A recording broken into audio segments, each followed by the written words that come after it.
इथे मी 1 किलो बटाटे घेतलेत. बटाटे आपण उकळून घेतल्यात आणि याची मी सालंसुद्धा काढून घेते. नमस्कार मंडळी, मी अश्विनी महेश पाटील पाटी किचन ब्लॉगमध्ये तुमच्या सगळ्यांचं स्वागत आहे. उन्हाळ्यामध्ये आपण खास साठवणीचे पदार्थ बनवतो. म्हणजेच आज आपण पापडाची रेसिपी बघणार आहोत. म्हणजे खास आपण जे पापड बनवणार ते उपवासाचे पापड कसे बनवायचे ते बघणार आहोत. त्यासाठी खास आपण 1 किलो बटाटे घेतलेले आहेत आणि साबुदाण्याचा वापर करून आपण आज पापड बनवणार. तर चला आपण आपल्या रेसिपीला सुरुवात करूया. बटाट्याची साले आहेत मी सर्व काढून घेतलेली आहेत आणि हा बटाटा आहे आपल्याला खिचून घ्यायचा आहे. आता बटाटा सर्वात महत्त्वाचा की आपल्याला खिचूनच घ्यायचा आहे, तर हाताने कुस्करायचा नाही आहे. आता मी तुम्हाला प्रमाणसुद्धा पुढे जाऊन सांगते. तोपर्यंत सर्व बटाटा आहे हा खिचून घेते.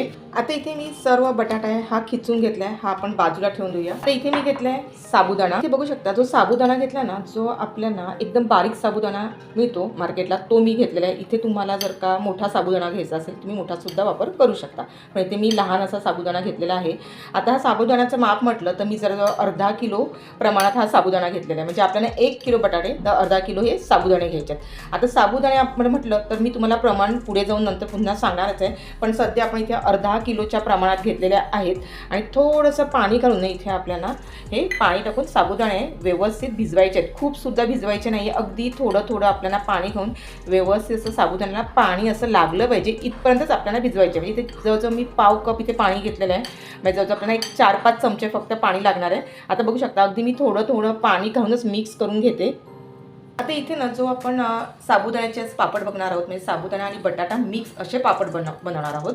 त्यासाठी मी आज साबुदाणा शिजवणार नाही किंवा भिजतसुद्धा घालणार नाही आहे. अशा पद्धतीने आज आपण पापडाची रेसिपी बघणार आहोत. आणि हे वर्षभर साठवणीचे पापड आहेत. त्याचप्रमाणे ज्यावेळेस वर्षभरात आपल्याला भरपूर असे उपवास येतात आणि उपवासाच्या वेळेस आपण नेहमीच वेगवेगळे पदार्थ खात असतो आणि तेच पदार्थ खाऊन कंटाळा येतो. अशा वेळेस आपण असे घरगुती पापड बनवून ठेवले तर काय अति उत्तम. आता बघू शकता मी थोडं पाणी घालते आणि साबुदाणे हे मिक्स करून घेत आहे. इतकं आपल्याला व्यवस्थित असं पाण्याला म्हणजे साबुदाण्याला पाणी लागलं पाहिजे आणि व्यवस्थित असे हे मिक्स झाले पाहिजेत. इतकं आपल्याला पाणी व्यवस्थित लावून घ्यायचं आहे. आता इथे बघू शकता इथे पाव कप मी पाणी घेतलं होतं, अजून थोडंसं शिल्लक आहे. आता तुम्ही सांगतील की मी थोडं पाणी का वापरते, ते एकदमसुद्धा पाणी आपल्याला घालायचं आहे. म्हणजे साबुदाणा फुलवायचा नाही आहे इथपर्यंत आपल्याला पाणी घालायचं नाही. अगदी थोडं आपल्याला हे पाणी घालून मिक्स करून घ्यायचं आहे. कारण हा आपल्याला साबुदाणा आहे हा आता आपल्याला भाजून घ्यायचा आहे आणि त्यामुळे कसा व्यवस्थित भाजला जातो आणि पापड देखील अगदी खुसखुशीत असे तयार होतात. म्हणून खास ही सर्वात महत्त्वाची टीप आहे. आता इथे बघू शकता मी पाव कप जवळजवळ पाणी घेतलं होतं, त्यातलं थोडंसं शिल्लक आहे हे बाजूला ठेवते. तुम्ही जर का साबुदाणा असं हे पाणी व्यवस्थित लावलं ना तर साबुदाणा व्यवस्थित लागतं, त्याचप्रमाणे व्यवस्थित भाजला जातो आणि त्यानंतर आपण मिक्सरला ह्याची पावडर बनवणार. ती पावडरसुद्धा खूप छान बनली जाते. हे बघा वरून असे पूर्ण असे मी व्यवस्थित असं सर्व साबुदाण्याला मी पाणी लावून घेतलेलं आहे. आता हे साबुदाणे हे आपल्याला भाजून घ्यायचे आहेत. आता इथे साबुदाणे भाजण्यासाठी मी एक मोठं पॅन घेतलेला आहे. आता ह्या पॅनमध्ये आपण सर्व हे साबुदाणे आहेत हे घालून घ्यायचे आहेत. आणि ते सर्वात महत्त्वाची दुसरी टीप म्हटलं तर साबुदाणे भाजताना आपल्याला मोठं पातेलं जे काही असेल त्याचाच वापर करायचा आहे. आता इथे सर्वात महत्त्वाची दुसरी टीप का हे साबुदाणे भाजताना आपल्याला मंद आचेवरच भाजून घ्यायचे आहेत. मोठ्या शेगडीवर बिलकुल भाजायचे नाही आहे आणि सतत आपल्याला चमचा देखील फिरवत राहायचं आहे जेणेकरून हे एकदम करपू नये. त्याचप्रमाणे दुसरी टीप म्हणतात हे साबुदाणे थोडेसे तुम्हाला असे चिकटलेले दिसतात, पण जसे आपण भाजत जातो ना तेव्हा हे सर्व मोकळे होतात आणि चमच्याच्या साहाय्याने आपण थोडेसे असे प्रेस करून घ्यायचे म्हणजे साबुदाणेसुद्धा मोकळे होतात. वर्षभर साठवणीचे वेगवेगळे आपण पदार्थ बनवतो आणि माझ्या चॅनलवर खूप छान असे मी व्हिडिओ अपलोड केले आहेत. साठवणीचं लोणचं, त्याचप्रमाणे साठवणीचे पापड, साठवणीचे तांदूळ कसे भरायचे, साठवणीचा कांदा कसा भरला जातो, हे सर्व आपल्या चॅनलवर व्हिडिओ अपलोड केले आहेत. आणि जर कोणी चॅनलवर नवीन असतील आणि अजून सबस्क्राईब नसेल केलं तर ते करून घ्या आणि बाजूला बेल बटन देखील दाबायला विसरू नका. कारण जेव्हा माझा व्हिडिओ अपलोड होतो ना तो तुम्हाला सर्वप्रथम बघायला मिळेल. आणि ज्या रेसिपी असतात ना त्या सर्व आपल्या घरगुती साहित्यामध्ये आणि सर्वांना अशा म्हणजे जमल्या पाहिजेत ह्या उद्देशानंच मी सर्व रेसिपी बनवत असते आणि चविष्ट अशा रेसिपी बनतात. त्याचप्रमाणे आपलं दुसरं चॅनल देखील आहे tips for life Ashwini Patil. ह्या चॅनलवर जाऊन सुद्धा तुम्ही सबस्क्राईब करू शकता. त्या चॅनलवर खूप छान मी व्हिडिओ अपलोड केलेले आहेत. म्हणजे सौंदर्य विशेष त्याचप्रमाणे टिप्स देणारे व्हिडिओ आणि थोडेफार असे मी ब्लॉगसुद्धा बनवत असते. तर नक्कीच ते सुद्धा व्हिडिओ तुम्ही बघायला विसरू नका. आता बघू शकता मी मंद आचेवर हे साबुदाणे हे भाजून घेते आणि भाजता थोडासा कलरसुद्धा चेंज होतो. त्याचप्रमाणे हा साबुदाणा बघू शकता असा मोकळासारखा झाला आहे, कुठेही चिकटपणा असा त्याचा राहिलेला नाही आहे. अजून आपल्याला इथे 5 मिनटं व्यवस्थित भाजून घ्यायचे आहेत. आता इथे 5 मिनटं झाली आहेत आणि साबुदाणा देखील व्यवस्थित भाजलेला आहे. आता मी सतत हा चमच्याच्या साहाय्याने साबुदाणा जसं चिकटला जातो ना, त्यावेळेस मी असा हा सुटसुटीत मोकळासुद्धा करून घेते आणि साबुदाणा जसा जसा भाजत जातो ना, त्यावेळेस ना हा साबुदाणा देखील फुलला जातो, बघू शकता. आणि अशा पद्धतीनेच आपल्याला हा साबुदाणा आहे हा व्यवस्थित भाजून घ्यायचा आहे आणि सर्व ही प्रोसिजर आहे ती आपल्याला मंद आचेवरच करून घ्यायची आहे. जवळजवळ 7 ते 8 मिनटं आता होतील हा साबुदाणा मी भाजून घेतलेला आहे. पण आपल्याला अजून एक 2-3 मिनटं व्यवस्थित जाणार आहेत साबुदाणा भाजण्यासाठी, कारण साबुदाणा जेवढा तुम्ही भाजतील ना तेवढा अतिउत्तम एकसारखा आणि व्यवस्थित असा भाजला जातो. त्यामुळे सतत हा चमचा देखील फिरवायचा आहे आणि एकसारखा भाजला ना का त्याचं आपण जेव्हा पीठ बनवतो ना ते पीठसुद्धा खूप छान तयार होते आणि व्यवस्थित भाजला तर मिक्सरला तो वाटलासुद्धा जातो. आता थोडे साबुदाणे हे असे चिकटत जातात, त्यावेळेस मी साबुदाणे चमच्याने असे सुटसुटीत असे करून घेते आणि भाजून देखील घेते. आता इथे मध्येच मी मीडियम टू लो गॅसवर हा साबुदाणा भाजून घेतलेला आहे आणि साबुदाण्याचा कलर आहे ना तो सुद्धा बऱ्यापैकी चेंज झाला. म्हणजे थोडासा असा लाईट असा पिवळासा कलर येतो तोपर्यंत भाजून घ्यायचा. त्याचप्रमाणे साबुदाणा भाजला कसा हे समजायचं. त्यासाठी बघा हे साबुदाण्याचा तुम्हाला आवाज येत असेल, हे बघा हा भाजल्यानंतर हा असा उडायला सुरुवात होतो आणि आवाज देखील येतो. त्यावेळेस आपण समजून जायचं की हा साबुदाणा आहे हा व्यवस्थित भाजलेला आहे आणि हा साबुदाणा मस्त असा फुलला देखील आहे आणि भाजला देखील आहे. इथे मी आता गॅस बंद करते. त्यानंतर इथे आपल्याला हा साबुदाणा पूर्ण असा थंड करून घ्यायचा आहे आणि थंड केल्यानंतरच आपल्याला हे मिक्सरला फिरवून घ्यायचं आहे, जेणेकरून ह्याची पावडर आहे ती खूप छान होते आणि साबुदाणा जेवढा तुम्ही व्यवस्थित भाजेल ना तेवढा पापड देखील खूप छान फुलला जातो. इथे ना तुम्हाला जर का पापडाची क्वांटिटी जास्त बनवायची असेल आणि जर का तुम्हाला म्हणजे पापड जास्त बनवायचे असेल तर तुम्ही हा साबुदाणा हा गरगंटीवर किंवा तुम्ही आपल्या गिरणीमध्ये सुद्धा हा साबुदाण्याची पावडर बनवून आणू शकता. आता इथे ना सर्व साबुदाणे मी थंड करून घेतले आणि त्यानंतर हे मी मिक्सरला फिरवून घेतलेले आहेत आणि त्यानंतर आपण चाळणीच्या साहाय्याने हे चाळून घ्यायचं आहे पीठ, कारण आपल्याला बारीक असं पीठ बनवायचं आहे. मी तुम्हाला सांगितलं होतं त्याकरता चाळणीने चाळून घ्या आणि जाडसर वाटलं तर पुन्हा मिक्सरला हे फिरवून घ्यायचं आहे. जेवढं चाळणीमध्ये शिल्लक राहील असं तेवढं मिक्सरला फिरवून घ्या. तर इथे आपण जो बटाटा किसून घेतला होता तो घेतलेला आहे. आता जे आपण साबुदाण्याचं पीठ तयार केलं इथे आपल्याला बटाट्यामध्ये हा साबुदाण्याचं पीठ आहे हे आपल्याला टाकून घ्यायचं आहे. फक्त अर्धा भाग टाकून घ्यायचा, अर्धा भाग जो आहे तो मी बाजूला ठेवून देते. आता इथे आपल्याला पीठ घातल्यानंतर आपल्याला हे मिक्स करून घ्यायचं आहे. म्हणजे बटाटा आणि साबुदाण्याचं पीठ आहे हे आपल्याला एकजीव करून घ्यायचं आहे. म्हणजे ज्या पद्धतीने आपण गव्हाचं पीठ कसं मळतो त्याच पद्धतीने आपल्याला हे आता मळून घ्यायचं आहे. आता इथे सर्वात महत्त्वाची टीप आहे की मी साबुदाण्याचं जे साबुदाणे घेतले होते ते अर्धा किलोच्या प्रमाणामध्ये घेतले होते आणि आपण त्याची पावडर बनवून घेतली.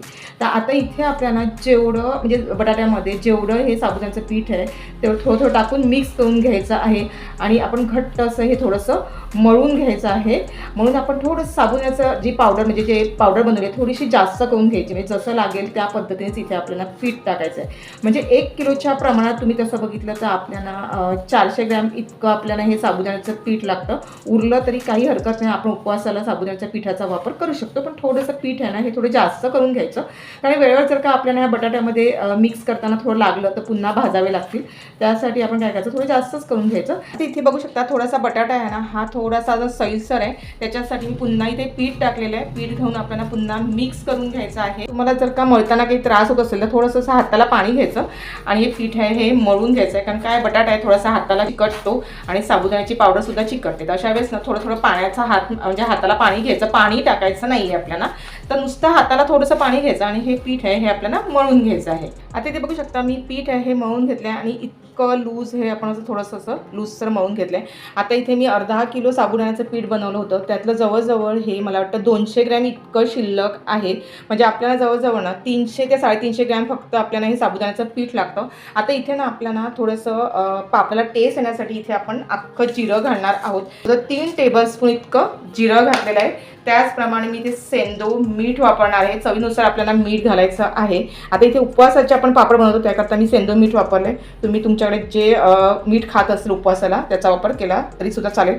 त्याचप्रमाणे इथे मी मिरची पावडरचा वापर करणार आहे. 1 चमचा घातलेला आहे आणि अजून थोडीशी अशी घालते, कारण पापडाला कलरसुद्धा खूप छान येतो. त्याचप्रमाणे थोडेसे तिखट पापड असल्याने उपवासाला खायला खूप छान वाटतात. आता इथे मी मिरची पावडरचा वापर केला आहे. तुम्ही इथे मिरचीचा ठेचाचा वापर करू शकता. म्हणजे जे लोक मिरची पावडर नसतील खात तर तुम्ही इथे मिरची एक 5-6 मिरच्या घ्या, मिक्सरला फिरवून घ्या आणि त्या घाला तरी सुद्धा चालेल आणि जिरं सुद्धा त्यासोबत तुम्ही मिक्सरला फिरवलं तरी सुद्धा चालेल. जर का पीठ मळताना काही तिखटचा त्रास होत असेल तर तुम्ही ते ग्लोव्ज वगैरे घाला आणि हे पीठ मळून घ्या. त्याचप्रमाणे इथे थोडंसं असं मी हाताला पाणी लावून हे पीठ आहे हे सर्व मळून घेते. आता हे पीठ आहे हे मी मळून घेतलं, बघू शकता इतकं मस्त असं आपण मळून घेतलेलं आहे आणि बघू शकता इतकं लूज असं हे आपण ठेवलेलं आहे. कारण इथे आपण साबुदाण्याची पावडर घातली आहे आणि साबुदाणा म्हटलं तर थोडासा फुलला जातो, त्याच्यासाठी इथे थोडं थोडं आपण हाताला पाणी लावून हे पीठ मळून घेतलेलं आहे. आता एक 5 मिनिटांसाठी हे पीठ आहे हे आपण बाजूला ठेवून देऊया, म्हणजे खूप छान असं हे मुरलं जातं. त्यासाठी इथे मी झाकण लावून एक 5 मिनिटं आपण बाजूला ठेवूया. 5 मिनिटं झाली आहेत आणि आपण झाकण खोलूया आणि हे पीठ आहे हे पुन्हा आपल्याला मळून घ्यायचं आहे. कारण हे पीठ आहे साबुदाणे घातल्यात त्याच्यामुळे थोडंसं घट्टसर होतं, त्याच्यामुळे पुन्हा मळून घ्यायचं. थोडंसं पाणी घालायचं, थोडासा पाण्याचा वापर करून मी हे पीठ आहे हे मळून घेतलेलं आहे आणि बघू शकता इतकं लूज हे आपल्याला पीठ पाहिजे. लूज असेल तेवढा पापड हा खूप छान रेडी होतो. जेवढ्या आपल्याला पापडची साईज पाहिजे त्याप्रमाणे आपण हे गोळे आहेत हे असे बनवून घ्यायचे आहेत. आता बघू शकता मी इतका हा गोळा बनवलेला आहे. ते पापड लाटण्यासाठी मी एक पोलपाट घेतलेलं आहे आणि पोलपाटाला एक प्लॅस्टिक सीट घेतले, जे आपल्याला पिशव्या येतात ना अशा जाडसर त्या घ्यायच्या. थोडंसं इथे मी तेलाचा हात लावून घेते, बघू शकता. दुसरं सुद्धा आपल्याला असंच प्लॅस्टिक घ्यायचं आहे, थोडंसं तेलाचा हात लावून घ्यायचा. आता इथे मी एक गोळा घेतला, तो हातावर पुन्हा थोडासा आपल्याला मळून घ्यायचा आहे. त्याच्यानंतर हा गोळा ह्याच्यावर ठेवायचा आहे, थोडासा प्रेस करून घ्यायचा आणि त्यानंतर ही आपण दुसरी ही सीट घेतली आहे ती ह्याच्यावर ठेवायची आहे. थोडंसं आपल्याला प्रेस करून घ्यायचं आहे, बघू शकता असं थोडासा असं हाताच्या साहाय्याने सारखं करून घ्यायचं आहे. जसं आपण पीठ मळू त्याच्यावर हा गोळा आहे मस्त असा हाताने वळला जातो. त्यानंतर लाटणीच्या साहाय्याने आपण हा पापड आहे हा लाटून घ्यायचा, बघू शकता एकदम इझी असा हा लाटला जातो. आता इथे पापड तुम्हाला ना एकदम पातळ असा लाटायचा आहे, तर जाडसर लाटायचा नाही आहे. तर इथे बघू शकता इतका मस्त असा हा पापड आहे हा लाटला जातो. आता हे बघू शकता मी इतका पातळ असा हा पापड आहे हा लाटून घेतलेला आहे. आता इथे आपण 2-3 पद्धतीने सुद्धा पापड लाटू शकतात, मी तुम्हाला दाखवतेच आहे. आता इथे बरेच जण आपल्याकडे पापडाचं मशीन असतं जे पापड बनवतात ते, किंवा वडे आपण बनवतो त्यासाठी एक मशीन असतं, जसं माझ्या घरात सुद्धा आहे. तर त्याच्यावर ना फटाफट पापड होतात, तर मी ते घेतलेलं आहे मशीन. त्याच्यावर आपण पुन्हा ही प्लॅस्टिक शीट ठेवली आहे. थोडंसं आपण हा दुसरा गोळा आहे हा पुन्हा मळून घ्यायचा आहे आणि त्यानंतर ह्याच्यावर ठेवून देऊया आणि पुन्हा ही प्लॅस्टिक शीट आहे ही ह्याच्यावर ठेवायची आहे. थोडासा हाताने प्रेस करून घ्यायचा, त्यानंतर हे आपण बंद करून घेऊया आणि प्रेस करूया. असं प्रेस करून घ्यायचा आणि त्यानंतर काढून घ्यायचं आहे. आणि अगोदर आपण ना एकदा प्लॅस्टिक सीटला तेल लावलं का पुन्हा लावायची गरज पडत नाही. आणि बघू शकता हा पापडसुद्धा खूप सुंदर असा झालेला आहे. आणि ही आपण प्लॅस्टिक शीट काढून घेतली आणि एकदम पातळ असा हा पापड गोल गरगरीत असा रेडी होतो. आता बाकीचे सुद्धा आपण अशा पद्धतीने सर्व पापड रेडी करून घेऊया. आता इथे ना मी पापड बनवून घेतलेले आहेत आणि ते घरामध्येच मी इथे प्लॅस्टिक शीट अंथरलेली आहे, बघू शकता. आणि प्लॅस्टिक शीटवर हे सर्व आपण पापड आहेत हे टाकून घेणार आहोत. आता बघू शकता एक एक पापड आहे हा आपण सोडवून घ्यायचा आणि इझी हा सुटला जातो. अशा पद्धतीने आपण हे सर्व पापड आहेत बनवून घ्यायचे. आता इथे सर्व हे पापड आहेत हे मी बनवून घेतले, त्यानंतर फॅनवरच रात्रभर सुकत घातलेले आहेत. आणि हे सर्व पापड सुकत घालून नंतर ते मी काढून घेतले आणि 1-2 तासासाठी फक्त उन्हामध्ये सुकत घातलेले आहेत. उपवासाचे पापड आहेत हे रेडी झालेत आणि बघू शकता खूप सुंदर असे हे पापड रेडी झाले आणि किती पातळ असे हे झालेले. आता इथे मी फॅनवरच हे सर्व पापड सुकत घातले होते, म्हणजे आपण हे पूर्ण वाळून घेतले आहेत, रात्रभर फॅनवर सुकत घातले. त्याचप्रमाणे जर का तुमच्याकडे इथे उन्हामध्ये जर का तुम्हाला सुकत घालायचे असेल तुम्ही उन्हामध्ये सुद्धा हे पापड सुकत घालू शकता. एक 3-4 तासामध्ये मस्त असे सुकले जातात. पण ज्या लोकांना अगदी उन्हाची सोय नसेल, म्हणजे जे लोक ब्लॉकमध्ये वगैरे राहतात अशा लोकांसाठी मी आज खास हा व्हिडिओ बनवला की तुम्ही हे असे पापड आपल्या ब्लॉकमध्येच फॅनवर सुकवू शकता. आणि इथे बघू शकता मी मिरची पावडरचा वापर केला, त्यामुळे पापडाला कलरसुद्धा खूप सुंदर आहेत. आता पण हे पापड आहेत हे मी तुम्हाला तळून देखील दाखवते. इतके सुंदर आणि चविष्ट असे उपवासाचे हे पापड आहेत. इथे मी पापड तळण्यासाठी तेल घेतले, तेल गरम करून घेतलेले आहे. आता आपण पापड तळून घेऊया. आता इथे बघू शकता पापड तेलामध्ये टाकताच लगेच फुगला जातो आणि मीडियम गॅसवरच हा पापड तळून घ्यायचा आहे. खूप सुंदर असे हे पापड रेडी झालेले आहेत. इथे बघू शकता मी हे पापड आहेत थोडेसे तळून घेतले आणि पापडाला तेल देखील जास्त येत नाही, इतका कोरडासा हा पापड तळून होतो आणि खूप सुंदर असा रेडी झाला आहे. आता मी तुम्हाला एक तोडून सुद्धा दाखवते. इतका मस्त झाला आहे, इतका खुसखुशीत असा हा पापड तयार होतो आणि चविष्ट असा पापड टेस्टी लागतो. उपवासाचा खास मी आज पापड रेसिपी तुम्हाला दाखवलेली आहे. ही सर्वात महत्त्वाची टीप आहे की ज्या पद्धतीने तुम्हाला व्हिडिओमध्ये दाखवतात त्या पद्धतीनेच पापड बनवून बघा. त्याचप्रमाणे मिरचीचं प्रमाण जे म्हणजे पावडर मिरची पावडर आपण जी घातली आहे ती तुम्ही तुमच्या आवश्यकतेनुसार घालू शकता. आजच्या भागामध्ये मी तुम्हाला खास साबुदाणा आणि उकडलेल्या बटाट्याचे उपवासाचे पापड कसे बनवायचे ते दाखवले. अगदी खुसखुशीत आणि चविष्ट असे पापड रेडी झाले आहेत. व्हिडिओ आवडल्यास एक लाईक करा आणि हाईप देखील करा. जर कोणी चॅनल नवीन असेल आणि अजून सबस्क्राईब नसेल केलं तर ते करून घ्या. बाजूला बेल बटन ते देखील दाबायला विसरू नका, जेणेकरून जेव्हा माझा व्हिडिओ अपलोड होतो तो तुम्हाला सर्वप्रथम बघायला मिळेल. त्याचप्रमाणे भरपूर मित्र मैत्रिणी नातेवाईकांमध्ये शेअर करा, जेणेकरून त्यांना सुद्धा हे उपवासाचे पापड कसे बनवायचे ते माहिती मिळेल. अशाच भेटूया एक छानशा व्हिडिओला. तोपर्यंत बाय बाय. स्वस्त राहा, सुरक्षित राहा आणि खात राहा. धन्यवाद.